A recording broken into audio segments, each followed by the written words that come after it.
રાખવાનો નથી. સમજ પડી?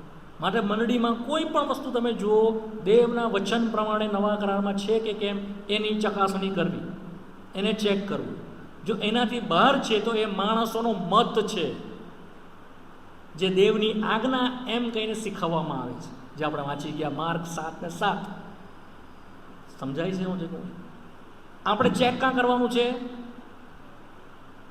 દેવના વચનમાં. સમજાય મારી વાત? બધી વસ્તુને કાં ચેક કરવાનું છે? પ્રેરિતોનો બોધ. પ્રેરિતો એટલે કે જેઓ ઈસુ ખ્રિસ્તને, પુનરુત્થાન પામેલા ઈસુ ખ્રિસ્તને નજરે આંખે જોયો. પ્રેરિતો કોણ છે? કોણ છે પ્રેરિતો?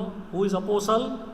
જેઓએ ઈસુ ખ્રિસ્ત સજીવન થયા પછી પોતાની નજરે આંખે જેઓએ જોયો તેઓ પ્રેરિતો છે, બીજા કોઈ નહીં.